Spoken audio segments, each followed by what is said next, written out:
Night of the Dead, what is the first 10 hours like? You shall find out very, very shortly. Oh, I do love these splash screens. Here's some quick clips to get us going.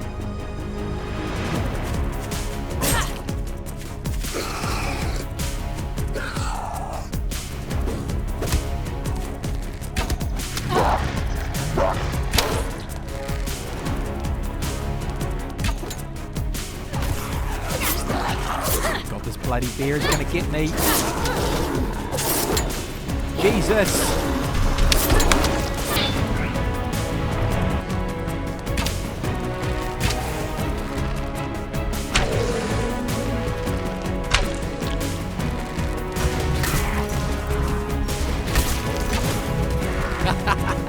Eat shit, zombies! Oh, my plans are working so well. Look at them dying to the traps, I love it.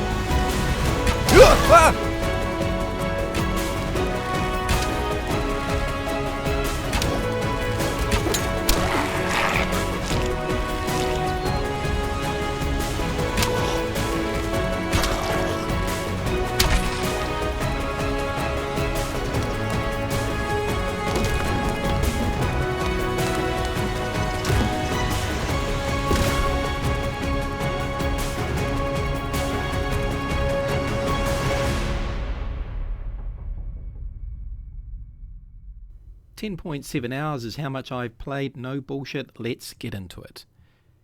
I hope you like playing female characters, because that's all you've got to choose from when you first start the game, lovely and attractive as she is. The early part of your game you'll be spending some time looking at your UI, looking at the various things that you can craft. There isn't huge amounts, they look nice, no two ways about that. They seem to have some functionality. Doesn't look too bad. You'll run around for a bit and figure out that you have a map. Press the M key and you will realise that the map is quite big. It will not be long before you begin to appreciate that the game looks very nice. The Unreal Engine that it's running on is clearly doing a good job. But you are being asked to build a floor, so you will commence to that. Hitting the build button, you will be greeted with a red blueprint. After a while of fluffing around like an idiot, common sense will prevail and a foundation will need to be built first. You'll look at the various resources and try and figure out where to get those from. You'll start chopping down trees because these are a key way to get resources. Not to be outdone by a tree, you will figure out that bushes also provide some of those early game key resources that you need. Using your newfound knowledge, you will then proceed to build your first foundation and think, interesting, I like these options. Up and down options, rotation options, a nice blue blueprint, so to speak. This could be good. Let's try it out. Nice. Your axe will have plenty of opportunity to go blunt as you chop more and more trees down to get those resources that you need. As your first evening draws in, you would have made yourself a very basic base with some crafting stations and even a research station. And if you're particularly diligent, you would have put down some walls and some spikes. But you'll have no idea as to how effective they are because the tutorial, well, there isn't a tutorial, so you're really just playing everything by ear. Fortunately, the spikes seem to be quite effective. As the first horde impales itself on your spikes, you're starting to get a feel for the game. As you come across more and more zombies and the different variations of, your bow and arrow will become your best friend. It's almost like a machine gun. How fantastic! And of course, using your many years of gaming experience, you will rebuild in a better location because the first place that you built was utter shite. This time you will use the structures of the map because they are indestructible to zombies to your advantage and build your base around them, waiting for the hordes to arrive. Whilst out and about, you will of course come across some of the local, that's not a word that we use in New Zealand, the local wildlife, and you may even be greeted with some rather unusual creatures, like this one. It runs fast, it sprints around, and it's rather difficult to kill.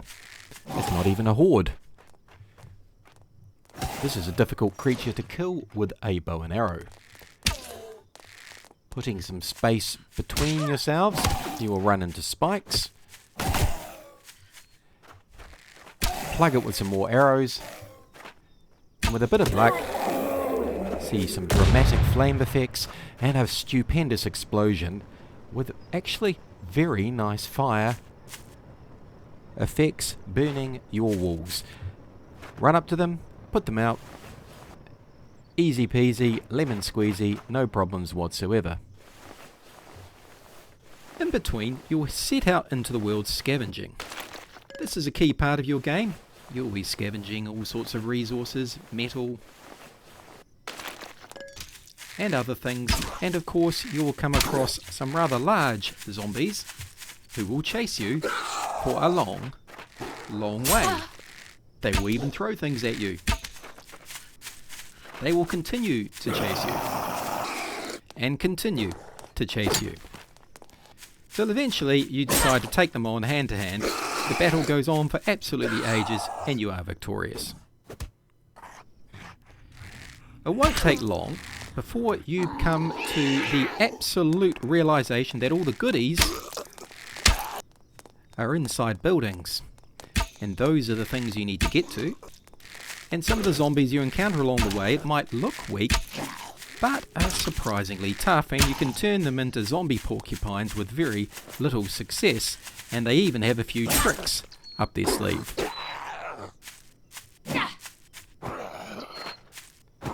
Which will give you quite a surprise.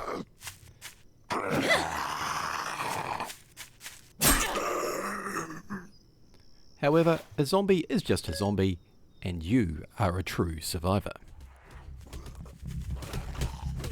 Of course, as the first horde approaches, it's all going pretty well. The zombies are swarming into your spikes, maybe a few two zombies perhaps.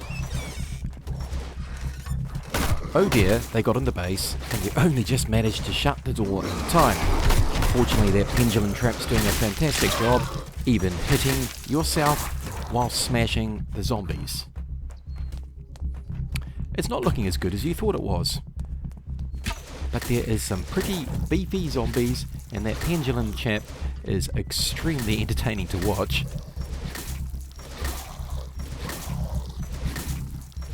Yep, that could be fun. You could have some fun with these traps. Knowing what you now know, you decide to probably start putting a lot of spikes around because they seem to do a lot of damage to the zombies. Spikes are the way to go, you're pretty sure of it. You are certain that you can have a great deal of success with your new base, with your new trap, or traps. You will look at the map and decide that it's probably time to venture out into the world and go for a wander, looking at the very, very good graphics and seeing how realistic they are, coming across some rather big zombies, and then realizing that they suffer from the unable to get over a small fence glitch, which does make it somewhat easier to kill them.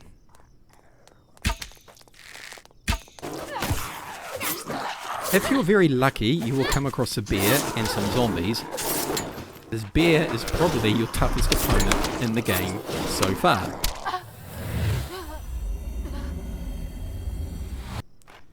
You will also be spending a bit of your time looking at your research table and all the various things that you can research. Of course, you earn research points by getting drops from zombies and various other factors in the game, and you need to figure out how to best spend them. And of course, one day you will obtain from a drop an assault rifle, which you will shoot, but it sounds much like an airsoft gun, and be slightly disappointed. When you do venture out into the world, you'll still spend a lot of time scavenging iron, and coming across iron ore deposits, which are very precious, and you will spend a fair bit of time pickaxing them to get that precious iron.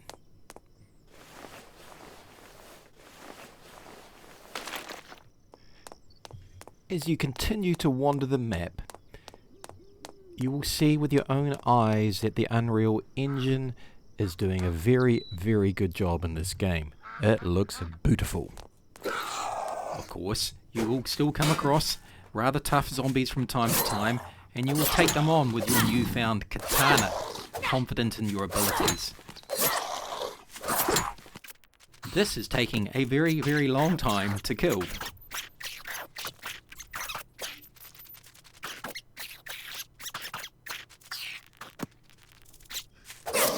But of course my middle name is Samurai Jack, and eventually you will be successful.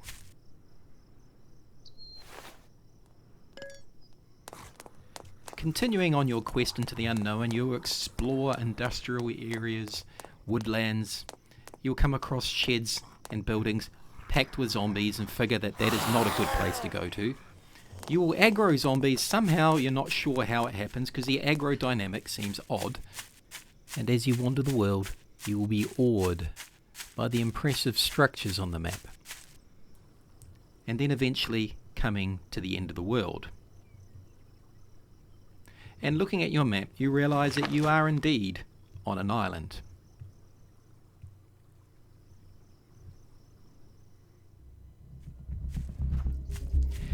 When you're approaching your 10 hours of play, you will be faced with about Horde 6.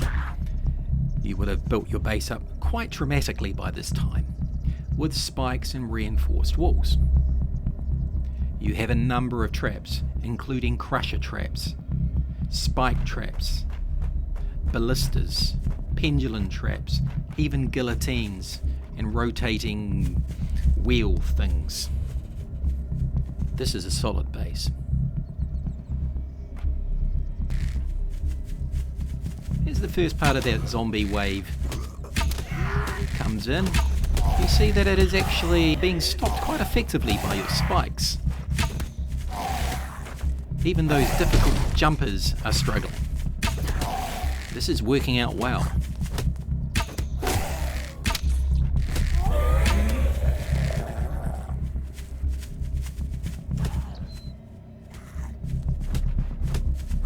Being pretty confident in your base by now, the continuing zombies are not really posing too much of a threat.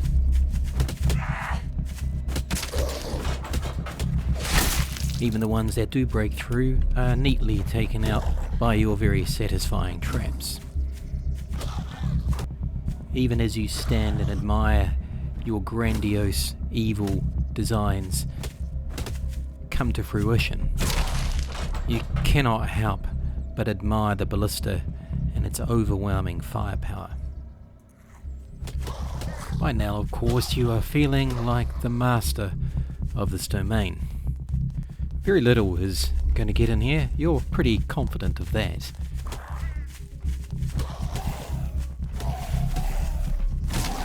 I mean, after all, look at that ballista. Look at what it is doing to those zombies. But then one of those irritating dog things gets into the base. Then a big dude is running around. The traps are activated. Things are becoming a little bit hectic. Another dog thing enters your base. It's moving rapidly. Things are screaming. Traps are activated.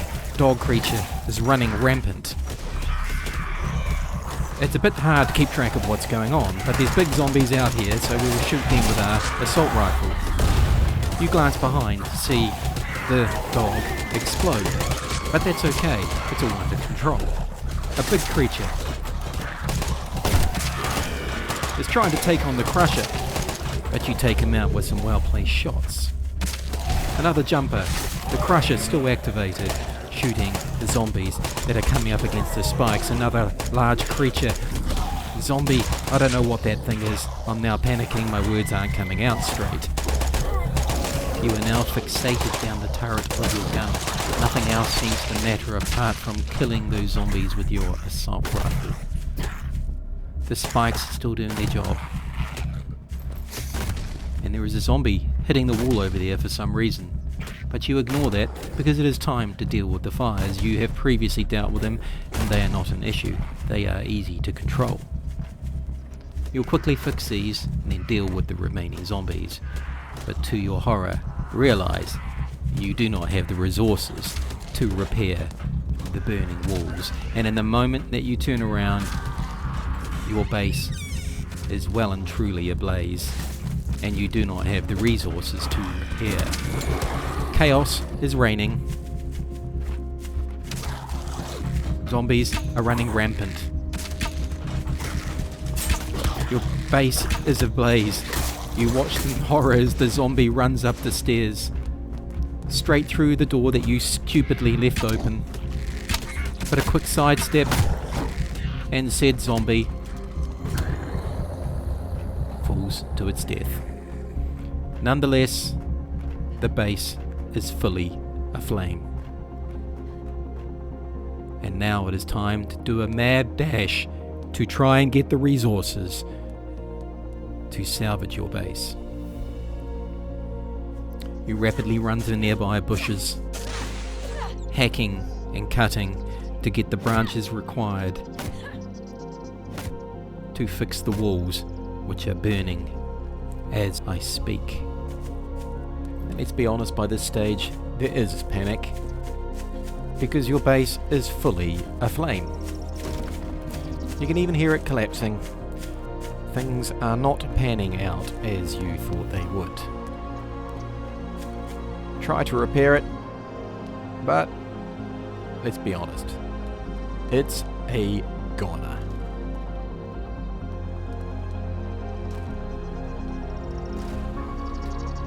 As the flames dissipate, you are left to pick up the pieces, quite literally, and wonder if you should rebuild here or should you build somewhere else. And that, my friends, is what the first 10 hours of Night of the Dead is actually like. Thank you for watching. Don't forget to subscribe and join me on Twitter and Discord. It'll be much appreciated. Check out the videos, and I'll see you in the next chapter.